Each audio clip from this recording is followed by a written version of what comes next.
జగన్మాతకు స్వరూపిణే సకల శ్రీమూర్తులు కూడాను. అందుకే మాతృగా వర్ణ రూపిణి అంటాం కదా. జ్ఞాన విగ్రహ, అన్ని విగ్రహాలు అమ్మవారికి విగ్రహాలే. ఈ భావన మనం చూసినట్టుగా ఉంటే, మనలో కూడా ఈ భావన స్థిరపడితే మనం మారిపోయి ఆయన ఉంటాం. ఆయన ఒక్కడే ఉన్నాడు, ఆవిడ కూడా ఉంటుంది. దీన్ని ధ్యానం చేయడం కోసం మనం చదువుకోవాలి. భగవత్ చెప్పింది, అహం క్రతు అహం యజ్ఞ స్వధ అహం అహం అవసరం నేను క్రతువుని అన్నాడు. చెప్పండి, చిన్నప్పటి నుంచి ఎవరు నిద్రపోయారండి? మనలో నిద్రపోని వాళ్ళు ఎవరు చెప్పండి? గుండె దేవతలు 24 hours మేలుకుని ఉన్నారు కదండి. మరి అవన్నీ ఇచ్చి మమ్మల్ని గుర్తుపెట్టుకోరా అంటే మర్చిపోవడం మనం వస్తున్నాం. మరొక లేని వాడెవడు, మరొక రాని వాడెవడు, వాడి యొక్క రూపమే సద్గురు దేవుడు. మాస్టర్ గారు ఈనాటికి అందుబాటులోనే ఉన్నారు. మాస్టర్ సివివి గారు కూడా ఉన్నాయి కదా. అది ఫోటో అనుకుంటే ఫోటో, లేకపోతే అది ఫోటోలు మాట్లాడతాయి. కొన్ని వందల మంది ఉంటున్నారు ఈనాటికి. ఎలా మాట్లాడతాను? నీలోంచి నీకే చెప్తానన్నా, నీ లోతట్టున నీకే తెలియచేస్తాను. మొత్తాన్ని ఏం చేయాలో చెప్తా, ఎక్కడికి పోవాలో చెప్తా. అలా ఉంటుంది.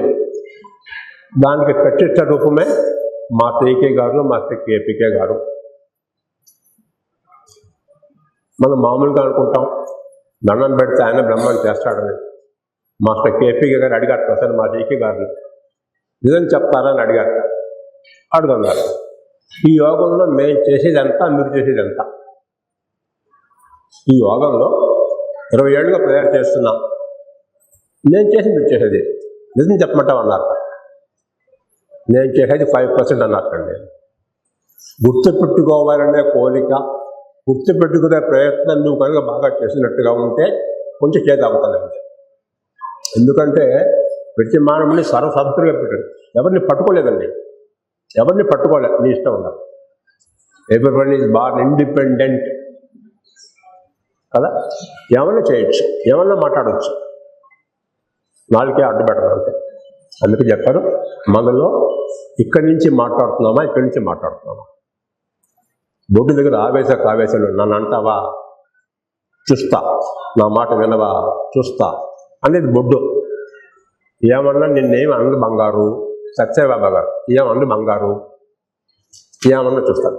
అప్పటిదాకా అంటే నువ్వు నన్ను గుర్తు పెట్టుకోవాలనే కోరిక కలిగేదాకా కదా. శివ గారు ఏం చెప్పారంటే, ఆ కోరిక బాగా కలిగేట్టు చేస్తానని నేను తెలుస్తుంది. రోజు ప్రేయర్ చేస్తే ఆయనే గుర్తొస్తారండి. ఇది చెప్పాలంటే నువ్వు ఉండవు. అప్పుడు మెల్లగా బొడ్డు దగ్గర ఉన్న నిన్ను ఉత్తరాయణంలో తీసుకెళ్ళి సహస్రాలలో కూర్చోబెట్టుకుంటానని చెప్పారు ఆయన. ఇది జరిగే తథ్యం. ఎందుకంటే ఆయన మాట వమ్ము కాదు, ఆయన మాట ఎప్పుడు వెళ్ళిపోదు. దాన్ని నమ్మి ఏమడగాలంటే, కర్తవ్యం రూపంలో నాకు ఇన్ని పనులున్నాయి కదా, నీ పరివారం దేవతలు, అంతమంది దేవతలు ఎన్ని వేల దేహాల్లో పనిచేస్తున్నారు, అలా నన్ను కూడా పనిచేయమని అడగాలి. వాడిని మీడియం అంటారు. ఎవరికి ఏం కావాలో చేస్తాడు. భార్యతో ఎలా ఉండాలి, భర్తతో ఎలా ఉండాలి, పిల్లలతో ఎలా ఉండాలి చూస్తాడు మొత్తం. దాన్ని గుర్తుపెట్టుకొని దానికి శ్రీకృష్ణుడు చెప్పింది, కర్మణైవహి సంసిద్ధిం ఆస్థిత జనకాదయ. కర్మ వల్లనే లోపల సిద్ధి అని గుర్తుపెట్టుకోండి. కర్మ చేయకుండా ఎవరులే, ఏ చేయాల్సింది మొత్తం. మానసికంగా చేస్తాము, వాచికంగా చేస్తాము, భౌతికంగా చేస్తాం కదా. ఈ మూడు నాకు అప్పచెప్తావా అంటారండి. మరి అందుకు వచ్చారు. మన వల్ల కాకపోతే సాక్షాత్తు పరబ్రహ్మానికే నేనే దిగాల రంగంలో కనుక్కున్నారు మొత్తం. దిగాలని అనుకోండి. అందుకని చెప్పే దిగు వచ్చారు. శారమయ్య మండలం నుంచి వచ్చారు మొత్తం ఆయన కూర్చొని. మనకు గురువు అయితే గురువు, ఈ సూర్యమండలానికి గురువు శారమయ్య మండలం. అక్కడి నుంచి వచ్చారు. ఆయన వచ్చి కూర్చొని నాకు దండం పెట్టరా అన్నాకండి. నాకు తెలిసినంత వరకు ఒక భగవద్గీతలో మాత్రమే మన్మనా భవ మద్భక్తో మధ్యాధీమాం నమస్కురు నా భక్తుడివికా, నాకు దండం పెట్టని చెప్పింది నాకు తెలిసిన వరకు శ్రీకృష్ణుడు తర్వాత శ్రీవి గారే నాకు దండం పెట్టాలన్నారంటే. నిజంగా అవుతుందంటే చేసిన వాడికండి నమ్మకం. సంశయాత్మ వినశ్యతి, డౌటింగ్ థామస్ వీళ్ళు పరిష్ డౌట్ ఉండకూడదు. అందుకని మరి దీనికి మనసు ఎట్లా, దానికే మాత్రమే మనకు వేదాలు ఇచ్చారు. ఒకటి వినాలి. ఎత్ర పూర్వే సాధ్యా సంతి దేవా అంటారు కదా పుస్తకంలో. పుట్టక ముందు ఈ లోపల ఉన్న దేవతలంతా కూడాను కంటి కౌపుచ్చిన స్థితిలో ఉండి కంటి కౌపుచ్చే నలకు వచ్చారు. ఖచ్చితంగా కదా చెప్పండి. వీళ్ళు ఆలోచించేవారండి. నామాన్ని కృత్వా అభివదన్ యదాస్తే, ఏ పేరు లేనివాడు ఎన్ని పేర్లు పెట్టుకుని ఎవడున్నాడో వాడు నాకు తెలుసు. వేదాహమేతం పురుష మహా అంటే వాడు నాకు తెలుసు. ఎవడురా అంటే వాడే, మొత్తం వాడే. కంటికి వచ్చేది కదా. క్షేత్రస్వరూప క్షేత్రేసి క్షేత్రజ్ఞ పాలిని. క్షేత్రం అంటే ఏంటంటే బాడీ, అలా ఉన్నది దాన్ని పాలించింది ఆవిడే. క్షయవృద్ధి వినిర్ముక్త క్షేత్రపాల సమర్చిత అనుకుంటూ చదివితే అప్పుడు ఆ శ్రేణి లలిత కూర్చుంటుంది. అట్లా చదివే కుటుంబాల్లో లలితలే పుడతారు కదా. అందుకు ఇలాంటి కుటుంబాలు దైవంతో అనుసంధానం చెంది దైవం యొక్క ప్రణాళికంగా జీవించే కుటుంబాలు తయారు చేయటమే కుటుంబం యోగ జీవనము. మైత్రేయుడు వారి ప్రణాళికలో కుటుంబాన్ని యోగ జీవనం లేదు చెప్పండి.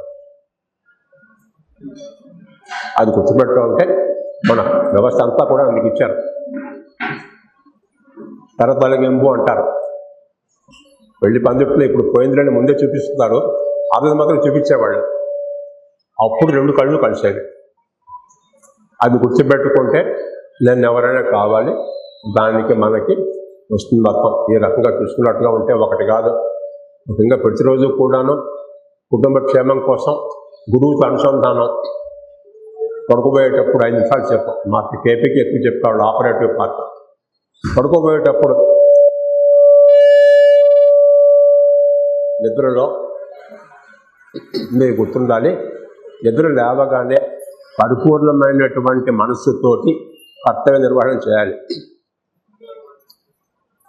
చెప్పండి, మనం నిద్ర లేస్తున్నా దేవత నిద్ర లేస్తారు చెప్పండి నాకు. దేవత నిద్రపోయారా మనలో? మన నిద్రపోతున్నప్పుడు లేదు కదండి. కాబట్టి నిద్రపోతున్నది నేనే, మేలుకుంటుంది నేనే. నిద్రపోని వాడు అలా ఉంటే క్రమక్రమంగా ఆ నిద్ర లేని వాడిలోకి నేను వెళ్ళాలి. దాన్ని ఆమరత్వం అన్నారండి. ఆ నిద్ర లేని వాడిలో ఉండిపోతే బ్రహ్మత్వం అన్నారు. కొంచెం ఆలోచించండి. ఆ పువ్వు చూడండి, ఆ పువ్వుకు అమ్మవారు లేదండి. ఆ పూల చుట్టూ గ్రీన్గా ఉంటుంది. తెల్లగా ఎలా వచ్చిందండి? క్రియేటివిటీ. సో కనిపించేది మొత్తము కూడా దైవమే, అమ్మే. యాదేవి సర్వభూతేషు మాతృరూపేణ సంస్థిత నమస్తస్యై నమస్తస్యై నమస్తస్ అనుకుంటూ చూడాలి. కొంచెం మామూలుగా చిరుతగా ఉంటుంది మా పీకే మాటలు. బాంబు షెల్లో నీ కొడుకు నువ్వే పుట్టావు కదా, నీ ఆవిడ నీకేమవుతుంది అడిగాను ఒకసారి. అప్పుడు ఆవిడ నేను నాకు తెలుస్తుంది మొత్తాన్ని. అప్పుడు అహం బ్రహ్మాస్మి అంటే అర్థం ఏంటంటే బ్రహ్మ అహం అస్మి, ఇన్నిగా చెందేవాడు నేనై ఉన్నాడు. తెలిస్తే ఇంకెవరిని అన్నామండి? అనగలమా చెప్పండి? ఎవరు అనగల? ఏమన్నా దాన్నే అక్కడిలో థ్రోట్ కట్ అన్నారు. గొంతు పీకేస్తారట. అప్పుడు వీడి గొంతు పోయి భగవంతుని గొంతు వస్తుందండి. అలాంటి గొంతులే మా పీకే గొంతులు, మా కేపీకి గొంతులు, షిరిడి సాయి గొంతు కూడా అదే. If you look to me I look to you. నన్ను చూస్తే చూడడానికి షిరిడి పోవాలండి. ఇన్ని మొహాలు వాడి మొహాలు కాదా? లోపల చూడాలండి. అప్పుడు అర్థమవుతుంది.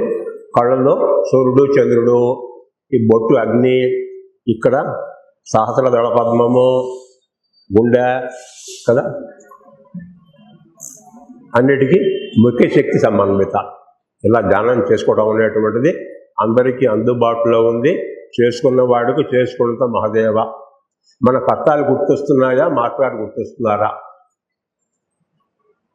ఎప్పుడు ఏడిపించే మనస్సు గుర్తొస్తుందా? ఏడిపించే మనస్సుకి ఏడుపు పోగొట్టడం మన కర్తవ్యం. అప్పుడే యాజ్ సోల్ మనము మన మనస్సుని బుద్ధిని ఏకం చేసి ఆత్మలో లీనమవడం జరగాలి. ఆత్మ, బుద్ధి, మనస్సు, స్పిరిట్, సోలు, బాడీ. దాన్నే ఆంగ్లంలో cosmic fire, solar fire, fire by friction అంటారు. ఈ మూడు కూడాను వియద్ గంగ, మందాకిని, భోగవతి, 3 గంగలు ఉన్నాయి మనలో. ఇవన్నీ చదువుకున్న వాడికి అప్పుడే సర్వమంత ఆయన వాడేవాడు. అప్పుడు ఏమవుతుందంటే మొత్తం దహనం అయిపోతుంది, కామదహనం. నీలో మనసు ఉండదు, అమ్మవారు ఉంటుంది. అప్పుడు ఎవరితో ఎలా ఉండాలో అందరికీ అన్నీ ఇవ్వడం జరుగుతుంది. అటువంటి వాటికి ముఖ్యంగా వ్యక్తిగతంగా మీరందరూ ఇంత బాగా చదువుకుంటే చాలా చాలా అసలు సంతోషపడ్డానండి.